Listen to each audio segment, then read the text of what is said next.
যদি কোনো কোম্পানি যারা পূর্ববর্তীতে টিআরএন নাম্বারের সাথে টিআরএন এর জন্য রেজিস্ট্রেশন করেছিল এবং বিজনেস পরিচালনা করেছিল, কিন্তু বর্তমানে ভ্যাটের যে থ্রেশহোল্ডটা থাকে বা টার্নওভার থাকে সাবমিশনের জন্য, সেটা অনেক নিচে চলে এসেছে।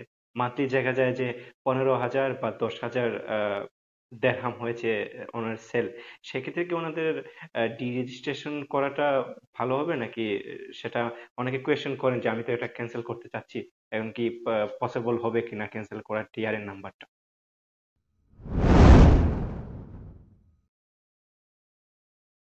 আচ্ছা, ধন্যবাদ। প্রশ্নটি যেটা হচ্ছে যে যদি সহজ কথা যদি বলি যে আপনি ভ্যাট রেজিস্ট্রেশন করেছেন, ভ্যাট রেজিস্ট্রেশন করার পরে আপনার থ্রেশহোল্ডের নিচে নেমে এসেছে, তাহলে এই ক্ষেত্রে আপনার কি ডি রেজিস্ট্রেশন করতে হবে কিনা।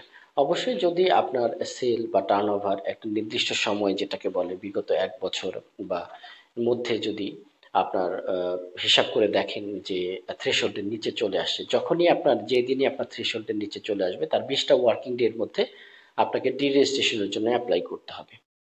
যদি আপনি না করেন তাহলে পরবর্তীতে এটার একটা অ্যাডমিনিস্ট্রেটিভ পেনাল্টি আছে। সেই পেনাল্টি আপনি যখনই অ্যাপ্লাই করবেন ওই 20 দিনের পরবর্তীতে, এটা 20 বছর পরে করেন আর 20 দিনের পরে 21 দিনে করেন, 20টা ওয়ার্কিং ডের পরে আপনাকে সেই অ্যাডমিনিস্ট্রেটিভ পেনাল্টি দিয়ে আপনাকে ভ্যাট ডি রেজিস্ট্রেশন করতে হবে। তো এই জন্য খেয়াল রাখতে হবে আপনার রেজিস্ট্রেশন করাও যেমন একটা শর্তের মধ্যে দিয়ে করতে হয় ভিএটির ক্ষেত্রে, ভিএটি ডি রেজিস্ট্রেশন করাও একটা শর্তের মধ্যে দিয়ে করতে হয়। তো এই বিষয়গুলো আপনাদেরকে জেনে নিতে হবে।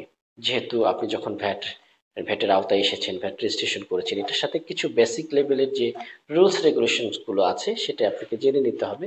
যদি আপনি নাও জানেন তাহলে কনসার্ন যে পার্সন আছেন যিনি জানেন, যারা জানেন তাদের কাছ থেকে জেনে নিতে হবে যে ভবিষ্যতে যে কোনো ধরনের জটিলতা, আইনগত আই মিন পেনাল্টিগত বা ফাইন্যান্সিয়াল পেনাল্টি হতে পারে, জরিমানা হতে হতে পারে, এই ধরনের অ্যাভয়েড করার জন্য বিষয়টিতে আপডেট থাকাটা খুব গুরুত্বপূর্ণ। ধন্যবাদ। ধন্যবাদ আপনাকে।